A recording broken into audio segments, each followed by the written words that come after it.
Shalom Bapak Ibu Jemaat yang terkasih dalam Tuhan Yesus Kristus.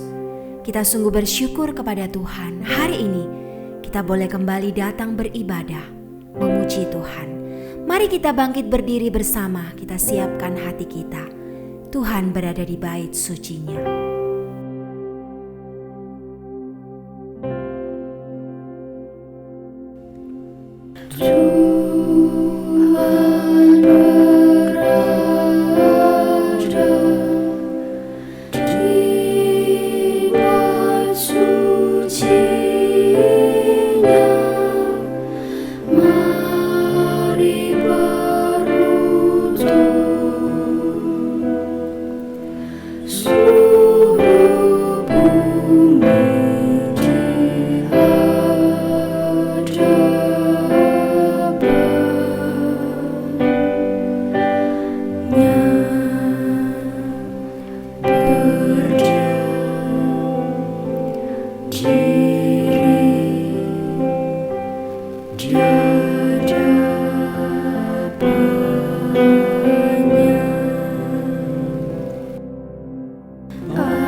Pertolongan kita dalam ibadah pagi hari ini adalah dalam nama Tuhan yang menjadikan langit dan bumi, kasih karunia dan damai sejahtera dari Allah Bapa kita dan dari Tuhan Yesus Kristus menyertai kita sekalian.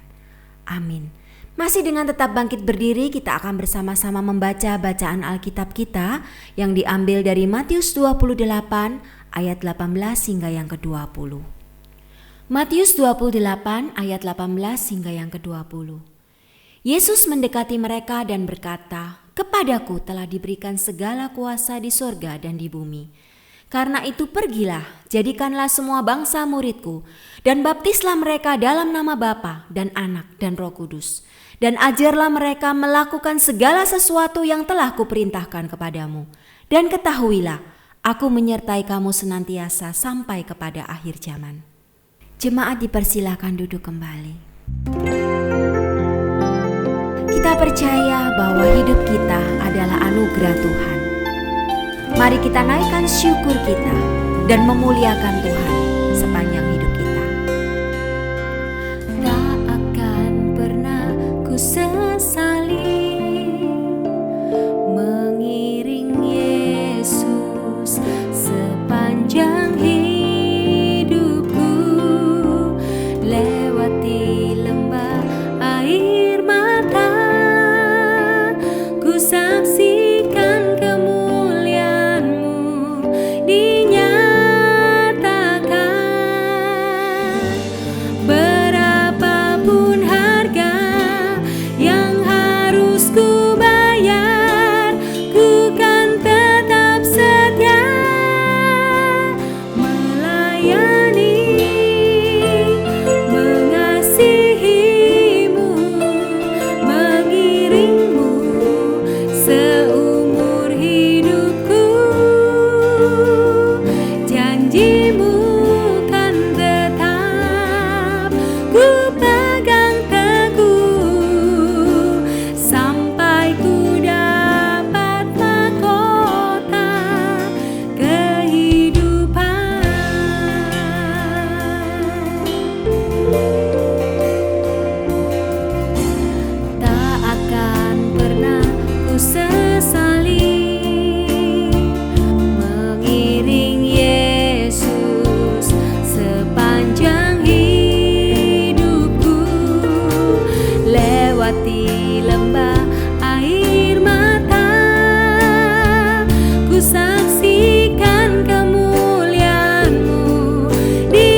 See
Mari kita berdoa. Bapa kami yang di surga, kami mengucap syukur dan berterima kasih ya Bapa. Untuk hari ini hari Sabat, kami boleh datang kembali beribadah, memuji dan memuliakan nama-Mu. Kami bersyukur dan berterima kasih ya Bapa, karena kasih setia-Mu, karena keselamatan-Mu yang besar, yang mengampuni setiap kami. Kami yang lemah, kami yang berdosa, kami yang tidak berdaya ini. Kami bersyukur Engkau Allah yang peduli dan mengasihi setiap kami. Terima kasih untuk keselamatan dan anugerah-Mu ya Bapa. Dan pagi hari ini kami sungguh-sungguh ingin memuji dan memuliakan Engkau. Kami rindu belajar firman-Mu ya Tuhan. Berkati setiap kami. Pakailah hidup kami menjadi terang dan kemuliaan bagi nama Tuhan sepanjang langkah kami. Ampuni dosa dan salah kami Bapa, hanya dalam nama Tuhan Yesus Kristus kami menyerahkan untuk ibadah pagi hari ini dari awal sampai akhirnya. Terima kasih Tuhan Yesus. Amin. Kita bersyukur bahwa Tuhan Yesus adalah pilihan yang terbaik dalam hidup kita. Mari kita muliakan Tuhan Yesus Allah kita. Mari kita bersorak memuji Dia, Yesus Kristus pilihanku.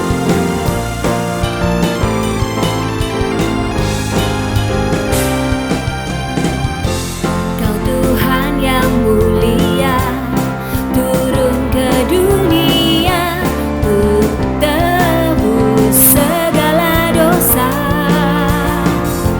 Kau beri keselamatan, beri kesempatan, kasih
kebenaranku.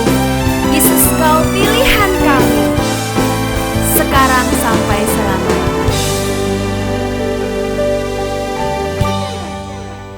Kita sungguh bersyukur kita punya kesempatan yang indah untuk mendengarkan firman Tuhan yang akan disampaikan oleh hamba-Nya.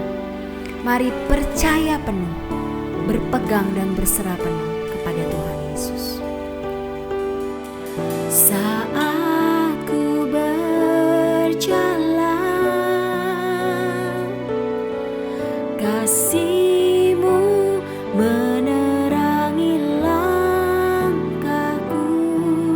Tak ku takut, tak ku bimbang, karena ku tahu Kau bersamaku.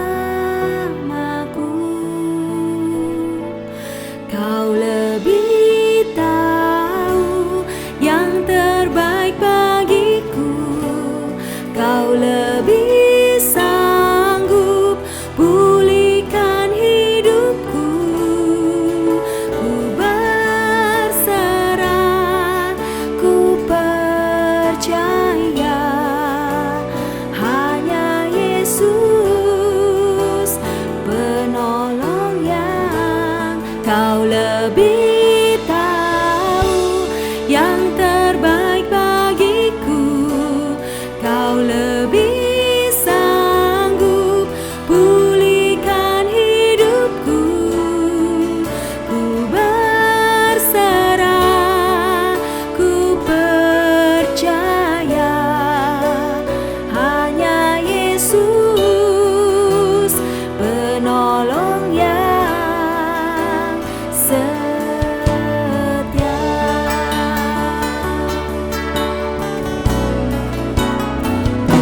Sampaikan pada Yesus segala beban hidupmu. Dia hanya sejauh doa saat kau berseru. Sampaikan pada Yesus, Dia mengerti hatimu. Dia mengerti air matamu dan memulihkanmu.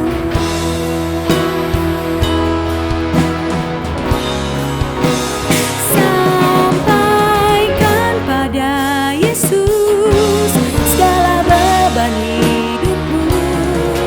Dia hanya sejauh doa saat kau berseru. Sampaikan pada Yesus, Dia mengerti hatimu. Dia mengerti air matamu dan memulih. Dia mengerti air matamu dan memulih. Dia mengerti air matamu dan memulihkanmu.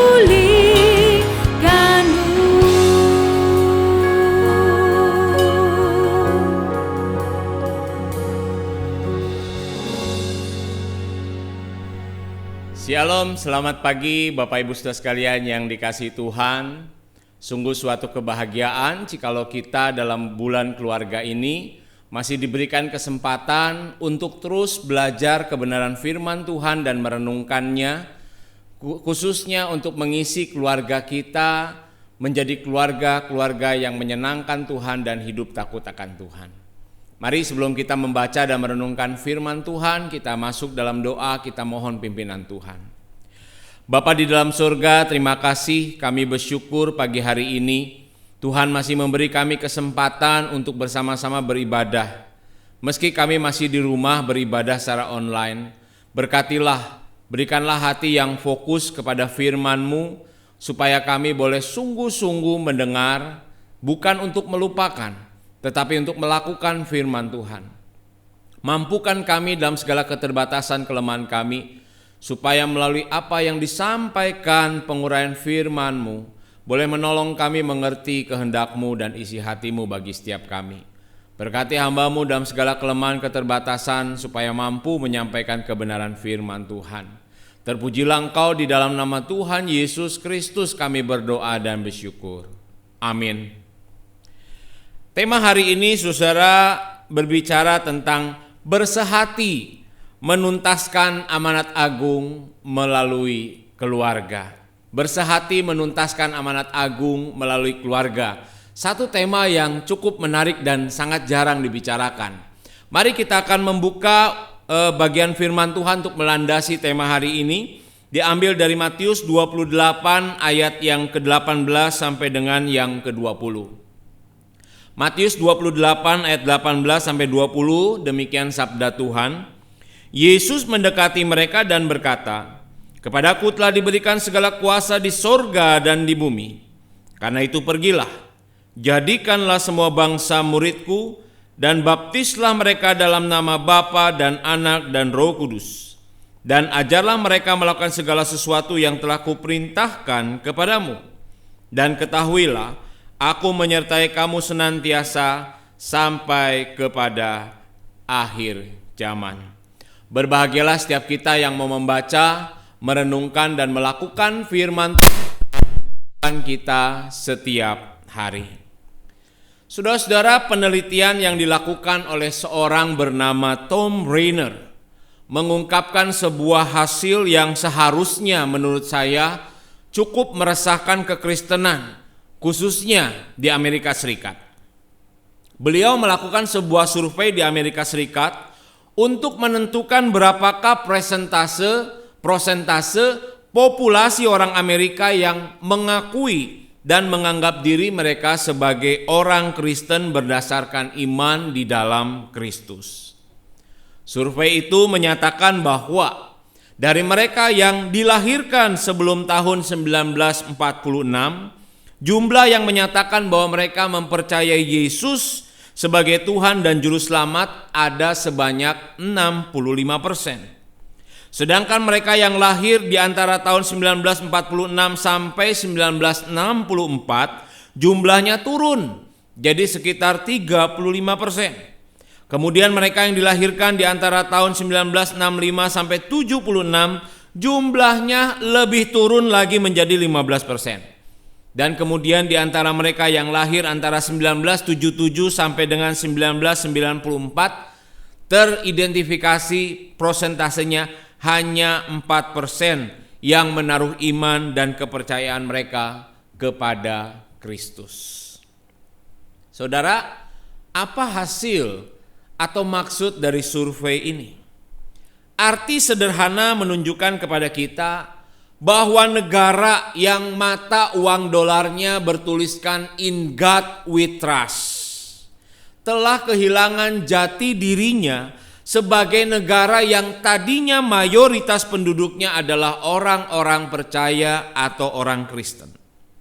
Dan memang sebenarnya hasil survei ini berbanding lurus dengan sikap dan kebijakan-kebijakan dalam negeri yang diambil yang tidak lagi sesuai dengan kebenaran firman Tuhan. Kita melihat bagaimana LGBTQ, aborsi, pergaulan bebas begitu merajalela di negara adidaya ini. Bahkan Ronald Sider dalam bukunya yang berjudul The Scandal of Evangelical Conscience mengungkapkan fakta yang dilakukan melalui survei kepada orang-orang yang mengakui diri sebagai orang Kristen. Dalam survei itu dia mendapati bahwa 25% dari orang-orang yang mengaku Kristen itu mereka hidupnya terlibat dalam perceraian.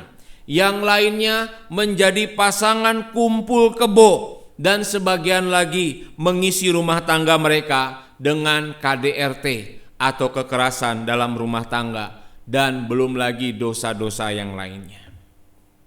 Saudara-saudara, semuanya ini menunjukkan fakta kepada kita bahwa ada begitu banyak orang yang mengaku mereka ini Kristen, mereka ini percaya pada Kristus dengan mulut mereka, namun hidup mereka tidak sesuai seperti murid Kristus atau sungguh-sungguh hidup seperti yang Tuhan inginkan.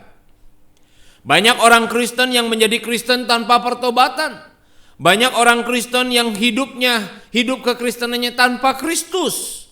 Dan kekristenan yang seperti ini hanya akan menghasilkan orang-orang Kristen yang rapuh, yang semu, yang mudah terombang-ambing oleh berbagai macam pengajaran dan ditelan oleh ilah zaman ini. Dan ini merupakan tantangan kita, orang-orang percaya, orang-orang Kristen dimanapun berada. Oleh karena itu Edmund Chan mengatakan, saudara, indikator kesehatan sebuah gereja bukan diukur dari banyaknya gereja atau banyaknya jumlah jemaat dalam gereja. Banyak gereja bertambah jumlah jemaatnya dan besar-besar gedungnya, tetapi mereka tidak bertambah dewasa dan tidak bertambah kuat akar rohaninya. Dan kalau kita melihat pembacaan kita hari ini, sebenarnya inilah yang menjadi concern sasaran dari kualitas yang dibicarakan oleh Yesus dalam Matius 28 khususnya ayat 19 yang mengatakan, jadikanlah semua bangsa muridku. Saudara-saudara, ini sesuatu perintah yang penting untuk diperhatikan oleh kita. Sebab kalimat pendek ini menjadi inti dari seluruh kalimat yang disampaikan dari ayat 18 sampai dengan ayat yang ke-20. Bahwa Tuhan menginginkan orang Kristen mencapai sasaran kualitas sebagai murid Kristus. Kita menjadikan segala bangsa dengan pergi, baptislah, ajarlah, standarnya, sasarannya adalah supaya kita menjadi murid-murid Kristus. Murid Kristus bukan hanya seorang yang mengaku bahwa dia adalah percaya kepada Yesus sebagai Tuhan Juru Selamat pribadinya. Tetapi lebih daripada itu, dia harus menjadikan Tuhan sebagai satu-satunya dalam hidupnya. Atau dengan kalimat lain, dia haruslah seseorang yang hidupnya mempertuhankan Kristus sebagai yang utama dan pertama. Artinya saudara, ia tidak akan menjalani kehidupan yang sama sebelum ia mengenal Kristus dengan setelah ia mengenal Kristus. Hidupnya tidak lagi berpusat kepada dirinya sendiri yang lama, tetapi hidupnya harus berpusat kepada Kristus dan melakukan apa yang diajarkan dan dicontohkan Kristus di dalam Alkitab. Namun sayangnya saudara, ada begitu banyak orang Kristen yang hidupnya hanya sebagai pengikut dan bukan murid Kristus. Kekristenan semacam ini hanya akan menghasilkan mentalitas kekristenan yang konsumen atau konsumerisme, saudara. Mentalitas konsumen itu ciri-cirinya apa? Yang pertama, sangat bergantung kepada orang lain untuk kebutuhan asupan rohaninya, terutama kepada rohaniwan yang ada dalam gereja. Yang kedua, cirinya mereka tidak mau hidup dalam disiplin rohani yang ketat. Pembacaan Alkitab secara rutin, saat teduh, berdoa, beribadah, melayani, bersekutu, itu diabaikan, dianggap sesuatu yang tidak penting dan tidak perlu. Padahal disitulah dia bisa belajar menjadi murid yang terus bertumbuh secara rohani dan hidupnya semakin berbuah lebat bagi kemuliaan Tuhan. Ciri yang ketiga, saudara, mereka hanya ingin menjadi konsumen dari pendeta-pendeta yang khotbahnya bagus sehingga pikiran dan perasaan mereka dipuaskan, tetapi mereka tidak menginginkan hidup mereka berubah semakin seturut dengan kehendak dan kemauan Tuhan. Zaman online belakangan ini menjadi satu tantangan dan pengujian bagi kita. Apakah kita orang Kristen yang semacam itu atau tidak? Selain itu, saudara, orang Kristen yang mentalitasnya konsumen hanya selalu ingin dilayani dan ingin disenangkan, layaknya seperti konsumen atau pembeli. Sehingga ketika mereka merasa sedikit kurang nyaman atau tidak mendapatkan perlakuan yang diinginkan, mereka bisa melontarkan kritikan-kritikan yang tidak membangun. Mereka bisa berhenti dari pelayanan, atau bahkan mereka mengajukan diri untuk berhenti keluar dari jemaat gereja tertentu. Sehingga orang-orang semacam ini menganggap gereja ini tak ubahnya sebagai pelayan pribadi yang harus memuaskan hidupnya dengan pelayanan-pelayanan yang dilakukannya. Dan gereja tak ubahnya dianggap seperti layanan online zaman sekarang yang mengutamakan kepuasan konsumen dan menentukannya dengan rating bintang yang diberikan atas pelayanan yang dilakukan dan dilaksanakan di dalamnya. Saudara, jika kekristenan demikian yang berkembang, saya yakin amanat agung tidak akan pernah tuntas terlaksana dengan baik. Karena yang selalu menjadi pusat segalanya adalah dirinya. Yang menjadi pusat adalah kepuasan dirinya. Ibarat seperti gravitasi bumi, dia akan menarik semua orang dan semua pelayanan untuk kepentingan dan kepuasan pribadinya semata. Dan bukan lagi Tuhan. Jika dalam gereja ada banyak orang Kristen yang bermentalitas konsumen seperti ini, maka gereja hanya akan gemuk secara kuantitas tetapi tidak akan bertumbuh secara kualitas, dan lama-kelamaan gereja akan mati dengan sendirinya. Karena itu defisit terbesar gereja saat ini bukanlah masalah kurang gedungnya, kurang uangnya, kurang jumlah jemaatnya, atau bahkan kurangnya jumlah hamba Tuhan yang melayani. Defisit terbesar gereja saat ini adalah ketidakadaan murid Kristus yang radikal dalam gereja, yang hidupnya sungguh-sungguh mengikuti dan meneladani Kristus. Bukan berpusat pada diri tapi berpusat pada Kristus, sehingga mereka pergi untuk memuliakan Kristus dimanapun mereka berada. Oleh karenanya kita perlu bercermin dari sejarah, saudara. Gerakan reformasi yang akan kita peringati pada akhir Oktober nanti dimulai dari negara Eropa, salah satu negara Eropa, yaitu Jerman, saudara. Sejak saat itu kekristenan berkembang di Eropa secara luar biasa, mempengaruhi seluruh aspek kehidupan orang-orang yang ada di sana. Tetapi sekarang setelah 500 tahun lebih kemudian, apa yang kita lihat dan apa yang terjadi? Kita menyaksikan sebuah fakta sejarah yang sangat-sangat menyedihkan, di mana gereja-gereja gedungnya di Eropa sekarang kosong dan bahkan sebagian berubah fungsi. Ada yang berubah menjadi museum, di mana ada orang datang ke dalam gereja bukan lagi untuk beribadah, bukan menyembah Tuhan, bukan memberikan pelayanan mereka kepada Tuhan, tetapi mereka untuk selfie, untuk foto di gedung itu. Dan kemudian mereka keluar kembali tanpa merasakan apapun juga. Ada gereja yang kemudian berubah menjadi masjid. Ada gereja yang kemudian berubah menjadi tempat diskotik, perpustakaan, dan yang lainnya lagi, saudara. Jemaat yang setia beribadah adalah jemaat-jemaat yang tua. Mereka yang sudah lanjut usia, yang kemudian satu persatu pada akhirnya meninggal dunia, dan sehingga akhirnya tidak ada lagi orang Kristen. Bahkan belakangan muncul sebuah istilah Londonistan, saudara. Londonistan ini adalah sebuah sebutan bagi kota London, Inggris, yang pada akhir abad 20 dan awal abad 21 mengalami peningkatan populasi orang-orang Muslim secara signifikan. Istilah ini dipopulerkan oleh Jaya Suprana melalui tulisannya yang menggambarkan bagaimana demografi di kota London semakin disesakkan oleh kaum Muslim, sementara orang Kristen yang selama ini dan masih menjadi mayoritas justru semakin lama semakin berkurang.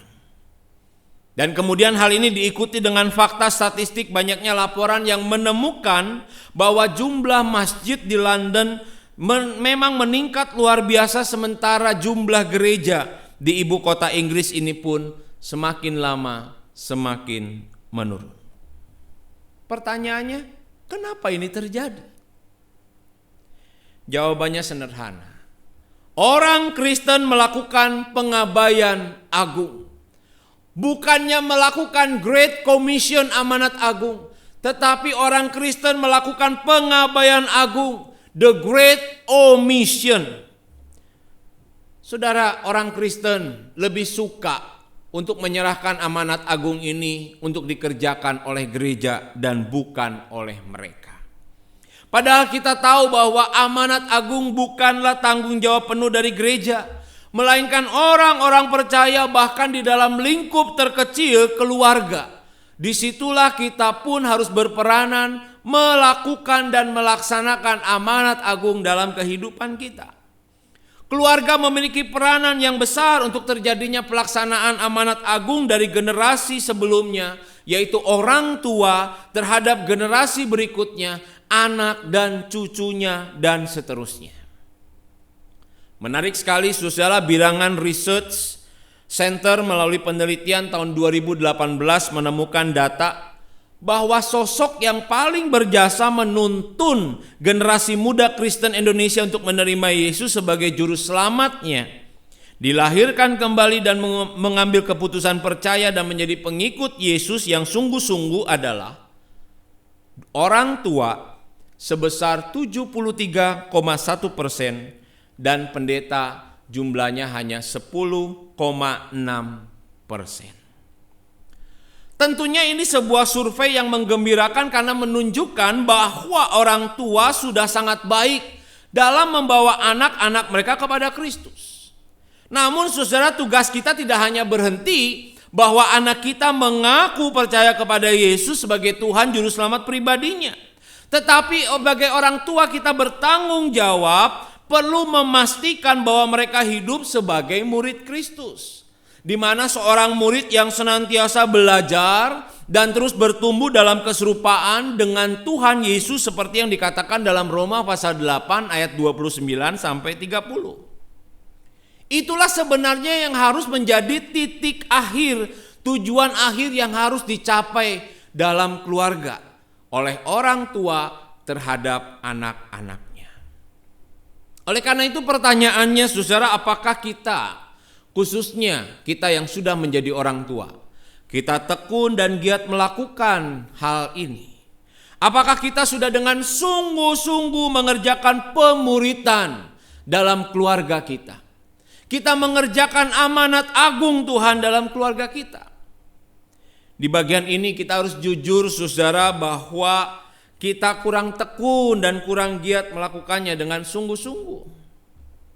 Banyak orang tua yang menyerahkan, mengalih tugaskan pemuritan ini kepada gereja dengan berbagai alasan yang menyertai. Mulai dari ketidakmampuan sampai kepada ketidakmauan untuk mengerjakannya. Padahal firman Tuhan sudah sangat jelas dan berulang kali mengingatkan kita bahwa tugas dari keluarga untuk melakukan pemuritan itu dikerjakan dan dimulai dari keluarga.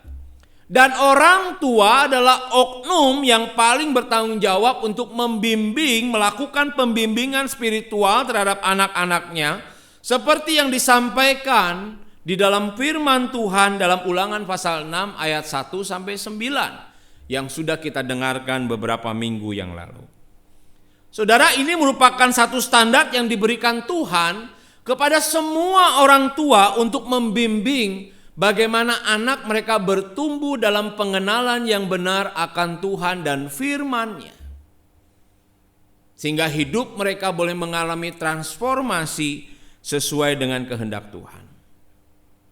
Saudara, anak-anak tidak butuh dididik oleh orang tua. Anak-anak tidak hanya butuh dididik oleh orang tua bagaimana hidup menjadi murid Kristus. Namun orang tua juga harus memberikan keteladanan kepada anak-anak bagaimana menjadi seorang murid dalam kehidupan keluarga, baik perkataan ataupun perbuatan kita. Satu kali saya mendengarkan cerita seorang hamba Tuhan yang berkisah tentang pengalaman buruknya.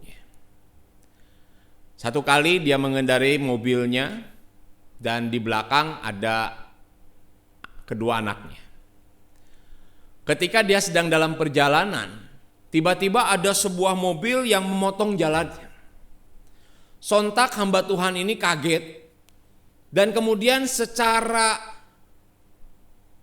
sengaja atau tidak keluarlah kata-kata kasar, saudara. Ya, dia menyebutkan kata-kata kasar itu. Dan kemudian anaknya mendengarkan. Di lain hari kemudian mereka pergi lagi naik mobil. Dan kemudian si hamba Tuhan ini atau papa ini mengalami hal yang hampir serupa. Ya, ada mobil yang kemudian mendahului mobilnya dan dia pun sontak kaget. Dan kali ini keluar juga kata-kata yang kasar. Yang persis sama seperti yang pernah diucapkan oleh bapaknya. Tapi bukan oleh bapaknya kali ini, tetapi oleh anaknya. sontak mendengar suara anaknya yang mengeluarkan kata-kata yang kasar ketika melihat mobil lain menyalip mobil mereka, membuat si bapak ini tertegur hatinya. Tuhan seolah menggelitik dia dengan dosa yang sudah dilakukan. Dan kemudian bapak ini memberhentikan mobilnya di samping, dan kemudian dia pergi ke belakang, lalu dia memeluk anaknya dan mengatakan, "Nak, Papa minta maaf. Papa memberikan contoh yang buruk buat kamu." Anak-anak paling mudah belajar dari orang tuanya karena mereka melihat. Mereka melihat dan memperhatikan keteladanan hidup yang dilakukan oleh orang tuanya. Oleh karena itu, saudara, anak-anak tidak hanya butuh dididik secara teori, tetapi anak-anak juga harus diberikan keteladanan.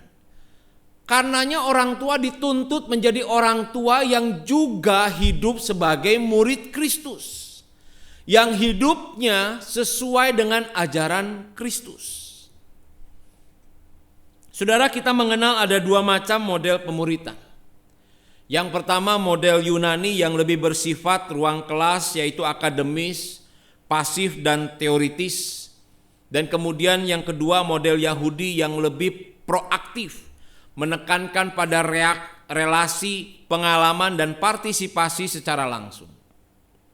Kalau kita perhatikan, Tuhan Yesus memakai model pemuritan Yahudi yang menekankan pada relasi, pengalaman dan partisipasi langsung. Karenanya saudara-saudara, Tuhan Yesus banyak menghabiskan waktu dengan para muridnya, berelasi dengan mereka, mengajak mereka, mengajar mereka bersama-sama untuk berkeliling dari kota ke kota, dari desa ke desa. Tujuannya adalah supaya murid-muridnya melihat dan kemudian nanti mereka melakukan apa yang diajarkan dan dicontohkan oleh Yesus dalam kehidupan dan pelayanannya. Sehingga dengan sendirinya para murid-murid itu akan mengalami transformasi dalam kehidupan untuk belajar semakin serupa dengan Tuhan Yesus. Nah, model yang sama yang bisa kita terapkan dalam kehidupan kita adalah kita menerapkannya sama seperti yang Yesus lakukan. Kita perlu mencurahkan waktu kita bersama dengan anak-anak kita. Kita membangun relasi dengan mereka yang pada akhirnya diharapkan dengan relasi itu memberikan pengaruh, memberikan satu contoh, mengarahkan mereka dan akhirnya mereka mengalami sebuah transformasi kehidupan. Ini bukan tugas yang mudah.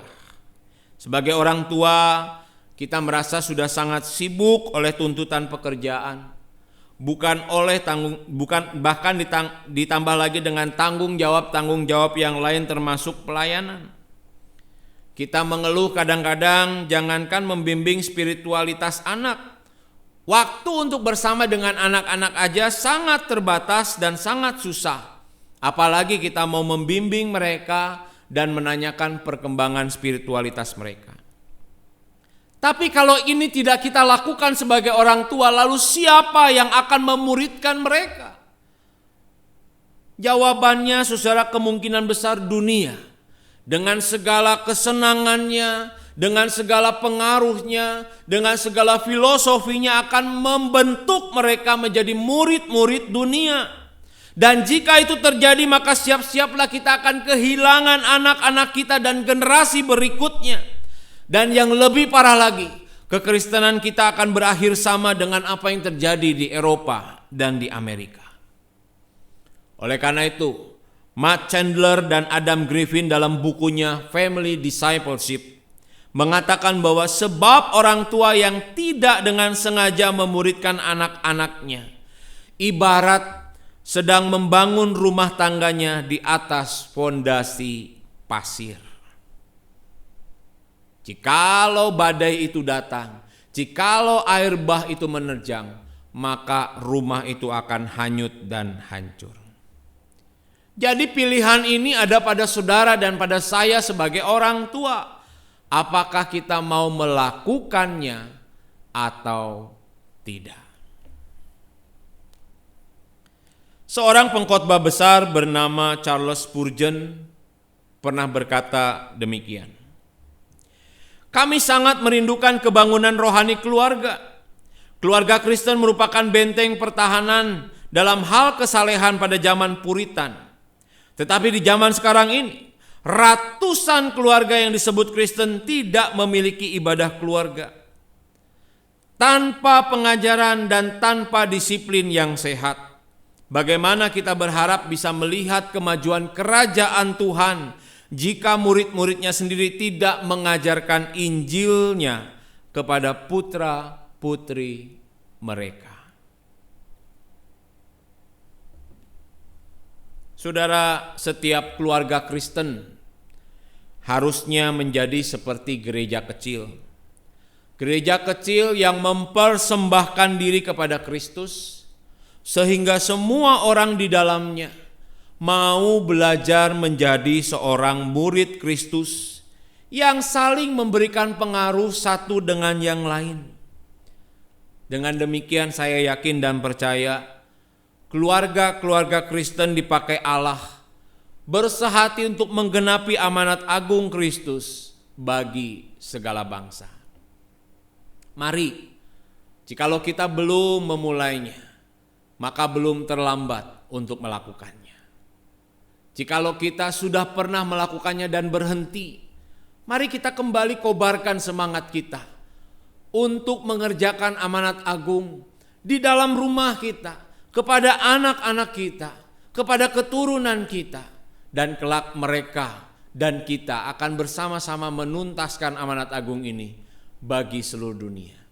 Kiranya Tuhan memberkati setiap kita. Mari kita masuk di dalam doa. Kami mohon belas kasihan-Mu mengasihani kami, Tuhan. Ampunilah kami sebagai orang tua, jikalau kami lalai untuk mengerjakan amanat agung ini di tengah-tengah rumah tangga kami, kepada anak-anak kami. Ampunilah kami sebagai orang tua yang tidak mengajar mereka dan tidak memberi contoh yang baik, keteladanan hidup sebagai murid-murid Kristus di tengah-tengah keluarga. Baik kami sebagai papa, sebagai mama, sebagai emak, sebagai engkong, sebagai nenek dan kakek. Tuhan, berbelas kasihanlah. Jikalau Engkau masih memberikan kami kesempatan untuk bersama dengan anak cucu kami saat ini, biarlah Engkau terus menggerakkan hati kami untuk sungguh-sungguh belajar mengajari mereka bagaimana menjadi murid-murid Kristus, dan berikanlah kami kemampuan supaya menjadi suri teladan, menjadi contoh yang dapat diteladani oleh mereka, karena hidup kami sesuai dengan firman Tuhan. Terima kasih Bapa, berkatilah dan tolonglah kami. Dalam nama Tuhan Yesus kami berdoa dan memohon. Amin. Kita bersyukur untuk firman Tuhan yang sudah kita dengar pagi hari ini. Mari bersama dengan keluarga kita boleh melayani Tuhan, memuliakan Tuhan selama-lamanya. Kami datang di hadirat-Mu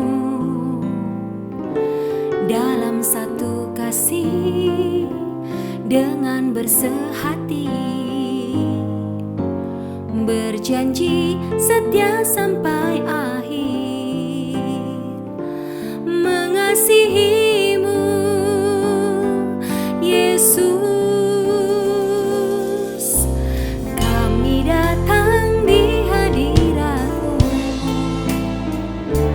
dalam satu kasih dengan bersehati, berjanji setia sampai akhir, mengasihi-Mu Yesus. Bersama keluargaku melayani Tuhan, bersatu selamanya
Bersama dengan umat Tuhan di seluruh muka bumi ini, kita akan bersama-sama mengaku pengakuan iman rasuli. Pengakuan iman rasuli. Aku percaya kepada Allah, Bapa yang Maha Kuasa, Khalik langit dan bumi, dan kepada Yesus Kristus anaknya yang tunggal Tuhan kita, yang dikandung dari Roh Kudus, lahir dari anak darah Maria, yang menderita sengsara di bawah pemerintahan Pontius Pilatus, disalibkan, mati dan dikuburkan, turun dalam kerajaan maut. Pada hari yang ketiga bangkit pula dari antara orang mati, naik ke surga, duduk di sebelah kanan Allah, Bapa yang Maha Kuasa. Dan dari sana ia akan datang untuk menghakimi orang yang hidup dan yang mati. Aku percaya kepada Roh Kudus, gereja yang kudus dan am, persekutuan orang kudus, pengampunan dosa, kebangkitan tubuh, dan hidup yang kekal. Amin. Mari kita masuk di dalam doa. Segala puja-puji syukur kami naikkan kepadamu Bapa, karena kami tahu segala sesuatu yang boleh kami nikmati, kami lalui, itu semua berkat dan pertolongan Tuhan. Kami bersyukur untuk kegiatan-kegiatan sepekan yang lalu, baik dalam kehidupan rumah tangga, pekerjaan, usaha, bahkan kegiatan gereja. Tuhan sudah sertai dan Tuhan sudah pimpin. Kami juga bersyukur keadaan bangsa negara kami yang dalam perlindungan Tuhan senantiasa. Roda perekonomian sudah mulai bergerak, dan biarlah kami tetap berwaspada supaya tidak muncul lagi pandemi yang baru. Kami juga bersyukur gereja-gereja sudah mulai beribadah secara onsite. Dan kami berdoa bagi persiapan gereja kami yang akan mengadakan ibadah secara onsite. Biarlah Tuhan juga berkati setiap panitia, setiap majelis yang bertanggung jawab di dalamnya, supaya segala sesuatu yang kami persiapkan hanyalah untuk kemuliaan Tuhan dan kebesaran nama Tuhan. Berkati juga jemaat supaya antusias untuk bersama-sama bisa beribadah kembali di gedung gereja. Kami berdoa Tuhan, menyerahkan untuk Bapak Cipto Sultana dalam proses pemulihan pasca operasi pada hari Kamis yang lalu. Biarlah Tuhan yang terus bekerja, Tuhan memulihkan dan Tuhan memberi kesembuhan. Kami juga berdoa untuk pemulihan kesehatan Ibu Jia Cuing, Ibu Tan Jai Chu, Ibu Tan Siok Ming dalam usia senja mereka. Biarlah mereka boleh merasakan perlindungan dan pertolongan daripada Tuhan saja. Kami juga teringat Tuhan mohon penghiburan kekuatan daripada Tuhan bagi keluarga besar Bapak Warno, koster gereja kami, yang baru saja kehilangan kakak yang dikasihi beberapa hari yang lalu. Biarlah penghiburan dan kekuatan daripada Tuhan senantiasa menopang seluruh keluarga yang kehilangan, supaya mereka tetap dalam pengharapan dalam iman kepada Yesus Kristus. Dan biarlah mereka boleh merasakan penghiburan surgawi daripada Tuhan sendiri. Kami juga berdoa menyerahkan jemaat-jemaat-Mu yang berulang tahun, baik Ibu Yunita, Ibu Yuliani, Ibu Anita Oktavia, dan Ibu Eli Oktavia. Tuhan berkati pertambahan usia yang mereka alami dan nikmati. Biarlah mereka boleh bersyukur kepada Tuhan atas segala rahmat dan kebaikan yang Tuhan sudah nyatakan dalam hidup mereka. Dan itu membuat mereka dan menolong mereka semakin hidup takut akan Tuhan dan mengasihi Tuhan. Kami juga menyerahkan kegiatan sepekan yang akan datang untuk persekutuan keluarga.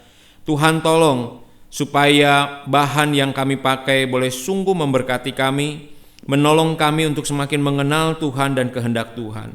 Berkati juga jemaat yang sudah dibagi dalam setiap kelompok dalam persekutuan keluarga, supaya mereka boleh aktif bersama-sama mengikutinya, meluangkan waktu sehingga rohani mereka terus mengalami pengisian dan mereka pun mengalami pertumbuhan di dalam Tuhan. Terima kasih Bapa, tidak lupa kami juga berdoa bagi persembahan yang akan kami berikan. Tuhan berkati setiap persembahan yang kami persembahkan kepadamu.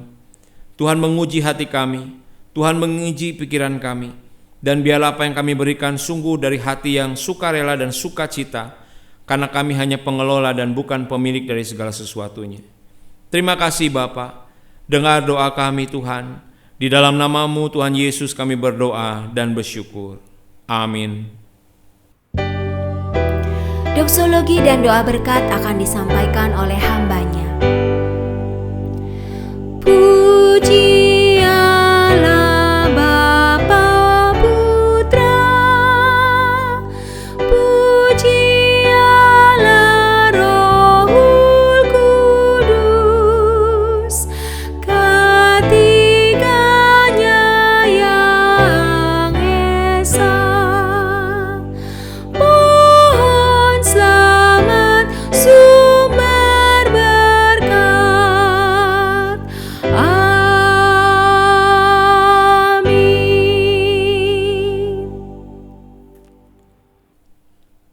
Jemaat yang dikasihi Tuhan, marilah kita kembali kepada kehidupan kita, kepada keluarga kita, dan tuntaskanlah dan kerjakanlah amanat agung. Jadilah murid Kristus dan jadikanlah anak-anakmu hidup sebagai murid-murid Kristus. Terimalah berkat dari Tuhan. Tuhan memberkati engkau dan melindungi engkau. Tuhan menyinari engkau dengan wajah-Nya dan memberi engkau kasih karunia. Tuhan menghadapkan wajah-Nya kepadamu dan memberi engkau damai sejahtera mulai hari ini sampai Maranatha. Amin.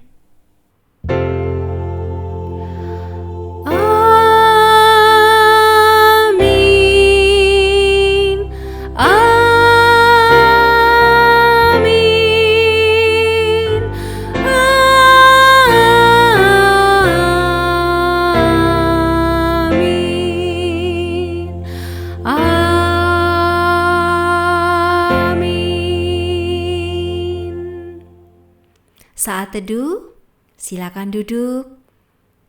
Kebaktian selesai. Sampai berjumpa di ibadah minggu depan. Kiranya Tuhan Yesus selalu menganugerahkan kesehatan, kekuatan, dan damai sejahtera buat Bapak Ibu jemaat sekalian. Tuhan Yesus memberkati.